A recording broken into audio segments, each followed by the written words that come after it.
Hi card making friends, it's Sandy here. Welcome back to my channel.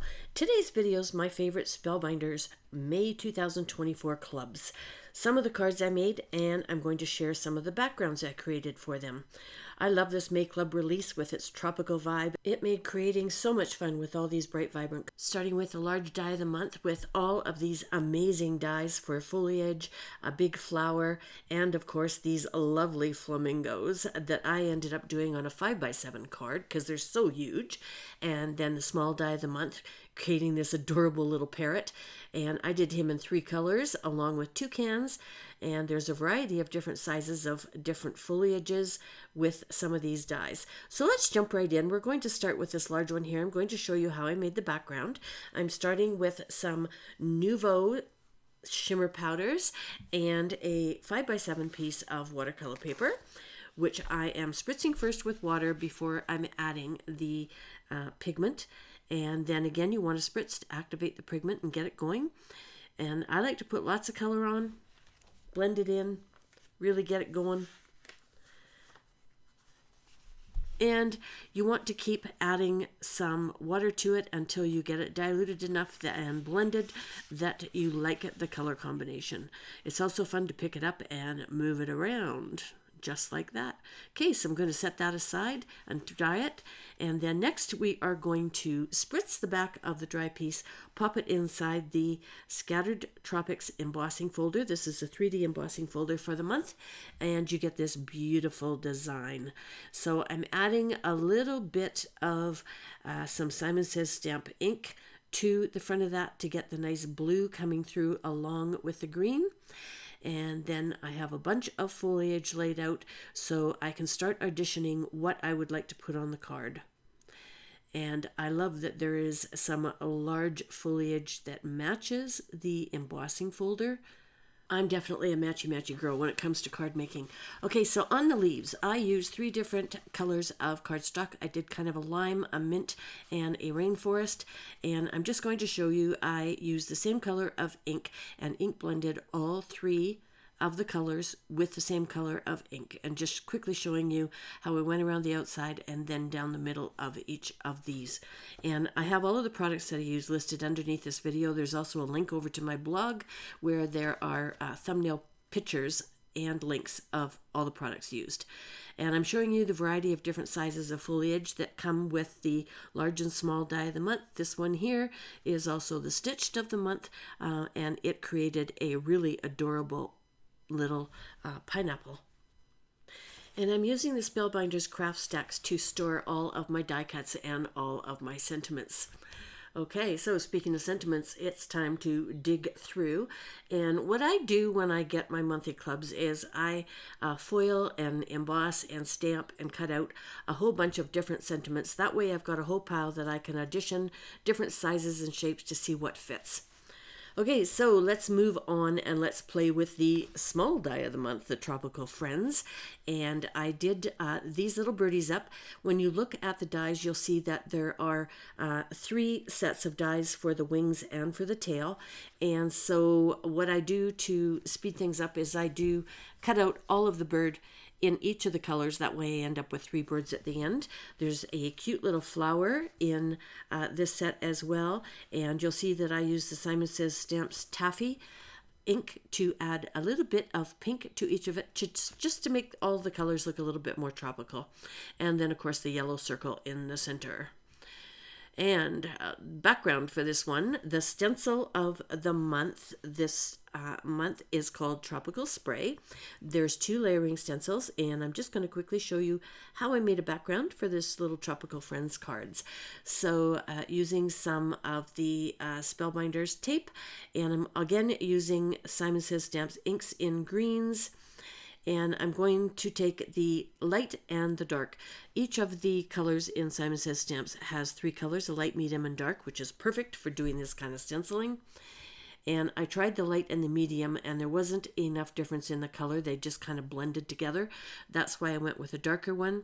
So now I'm just putting the second stencil over, which is going to fill in most of the white space in the background there, changing to my darker brush and adding the darker green to get this pretty background. My quick trick for getting these on card bases safe is I use my score buddy and tuck everything into that top left-hand corner to line it up perfectly. Okay, then I've got a little arch that I've die cut, and that's going to be my base. I'm going to take some of the large leaves from the large die of the month, adding the little branch for the little parrot to sit on, and then I'm going to add a sentiment. I think I decide on thanks for this one. And that sentiment is from the clear stamp and die set of the month for May. And of course, we need a few little flowers to decorate the background. And there's that pretty card finished. There's the one I've showed you last week. And all three of my birds and a nice background. And here is the clear stamp and die set of the month where I got the sentiments from. Moving on to the stitch die of the month. I did the stitching ahead of time, but let's just show you what I did. I started with a couple of pieces of white cardstock, and I ink blended the first piece with two colors of pink, a light and a dark, before I did the stitching. And then the overlay is actually cut from a piece of Sunkissed Spellbinders cardstock. The leaves again were cut from the three colors of cardstock, and then I ink blended them, used all three colors and layered them together to make the crown for the pineapple. For the background, I first embossed with the Lattice Work embossing folder, and that is the regular embossing folder for the month. And then I used Simon Says Stamps Lemonade Citron and Rose, and I ink blended the background, which really helped to pop that lattice work and added a whole bunch of interest to the background. And I sped this up, but it's just a regular ink blend of the pink and the yellow, and they cross over in the center to make a pretty orange to go behind the card. So once you get all the pieces done, you want to take the Barely Art glue and put as much as you can on the back of that overlay. And then you're going to lay it down on top of your stitched background piece. And then I put a couple of heavy acrylic blocks on top of it and just let it dry. So you want it as flat as possible. And cleaning my fingers off because I got glue all over them. Okay, so you're just going to pop those handles on top, and then once that is completely dry, you're going to come back and add the leaves to the top. And then you're ready to put your card together. So you've already got your background. You can pop the pineapples on top. And then I have a bunch of leaves and little birdies that I can addition where I would like to add them to the card, along with, of course, a sentiment or two. And the one on the left, I just wanted to show you I had completed him previously, and he's got the little toucan, which is adorable. The card that I shared last week had the Fruit Loops bird with the 4 different colors of the beak. In this set, there is also a plain one where you can just ink blend a couple of the colors, in this particular case orange and yellow, to create the toucan. On to the Glimmer of the month. This one's called Tropical Blooms, and it is lovely.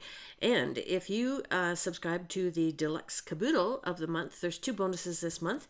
One is the Tropical Sentiments BetterPress plate. The other is this 2-layer Tropical Bloom stencil to stencil this beautiful gold foiled flower. So I'm going to glue this down, and I'm just going to quickly show you how the stencil works, starting with the one that has the large petal in the center. And you want to take your time lining this up because it just fits just so. And if you don't get it in the right place, you're going to end up with some white lines on your flower that don't look that great. I am using 3 shades of peach from Simon Says Stamps. We've got Cheeky, Blush, and Pucker. I always like to start with the lightest and then start adding my darker color. Okay, so I completely did all of the petals in the light color. Then I've gone back with the medium and added a little bit of highlight and shadow near the center. Now I'm switching out to the second of the layered of the stencils, and I am going to start with the middle color this time in the center. Actually, I'm using Pucker. It's the darkest one. Sorry about that. And I'm again adding the little shadows at the bottom, and then I'm going to come back in with the medium, and I'm going to fill in the rest of each of the petals. And this is going to give a nice contrast to the flower, give it a lot of depth even though it is a flat image. Cleaning my brush to go back to the lighter color because I want to keep using that small one. And then we can peel off this stencil for the reveal. And then I just took a couple of green Copic markers, kind of in a sage color, and I did the stem. And there is no die for this one, but it's super, super easy to fussy cut out. And then I added it to a background that I created, again with a Latticework stencil. And I used Tide Pool and Tropic of the Simon Says Stamps inks, layered them on, added them to a white top folding card base, and then added a black foiled sentiment. My final set of cards, we're going to play with the BetterPress plate, which is called Wild and Free, and I'm going to show you a couple of different ways of using this. First off, we're going to lay the plate down on my very well-loved metal surface. Magnetic surface. I am attaching some of the BetterPress cardstock to my top, and I'm going to do a bunch of different colors. I'm using Wildberry, Taffy, Azure, Teal Topaz, Saffron, and eventually black. I'm going around with the colors, adding them to the edge of the plate so that it's kind of a rainbow effect. Okay, so coming down the right-hand side with the light pink and then the darker pink, I'm overlapping the darker pink with the blue, which is creating the purple at the bottom of the card. Okay, so next I am going to put my lid on. I'm going to run it through my Platinum 6 embossing machine, and it is going to press all of that ink into my paper for me, creating this. Isn't it pretty? Okay, so you want to add the sentiment. First off, I'm using one of the Spellbinders rags to clean off my plate. Then I'm going to position the sentiment into the center. I have my top magnetic plate taped down to my base so that it won't move, and I'm adding some black ink to the sentiment. I'm going to put the same piece of cardstock back over top, run this through my Platinum 6 again, and that is going to BetterPress the black ink into the center for me. So that one's finished. Now we're going to do a second one, and I'm going to do it on a piece of watercolor paper. I'm just making sure that everything is straight in here.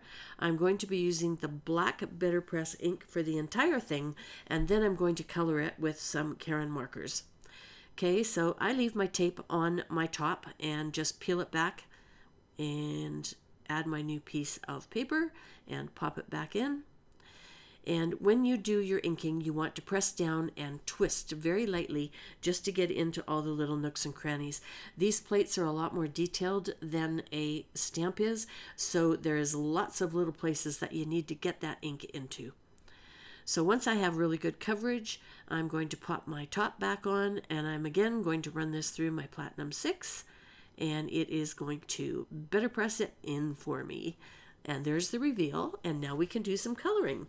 So as I said, I'm playing with some Karen markers. I'm using 204, 166, 253, 132, 377, 071, and 168.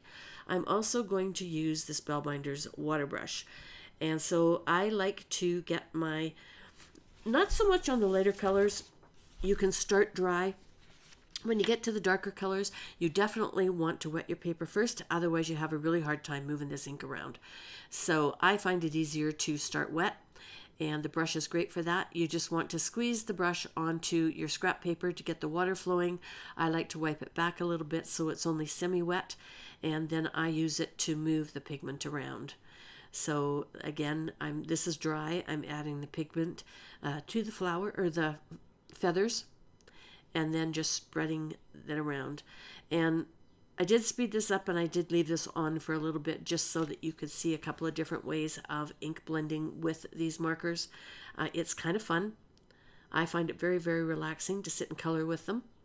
And it's not as messy as getting out a whole set of watercolors and kneading the water and everything, because the water's already mixed in with the pigment in the brushes. And so you're basically just coloring it on. But again, when you get to the darker colors, make sure that you wet your surface first. And you can also use the tip of your water brush and pick up the pigment directly from the pen instead of adding it to your paper first. I would quickly show you this step as well when I'm trying to decide which color I want to use, because there's 4 different colors of this peach, and so I put them on a piece of watercolor paper, and then I use the water brush and make sure it's clean, spread it out a little bit so that I can decide which one of these colors I want to use. And I'm going to use them on the flowers which is why I was kind of auditioning them to begin with. And as they're darker, as I said, I'm starting with wet. So I'm wetting each petal before I'm putting the pigment down on it. And I'm doing the pigment into the shadows and the center of the flowers so that I can pull it out and lighten it as I pull. And you're just going to work your way around and do both of the flowers that way. And one final step with the markers, I have taken the lime green one and scribbled it onto one of my acrylic ink pads, and I am using the water brush to pick it up from there to color in the background on this one and add a little bit of highlight to the bird as well. So there you go. There's a quick overview of everything I made with this month's club kits from Spellbinders. Everything I've used today is listed underneath this video. There's also a link over to my blog where you can get a detailed description of the cards. Thank you so much for stopping by, and I hope you will consider giving me a thumbs up and sharing this video with your friends. And here's a couple more videos I thought that you might like today.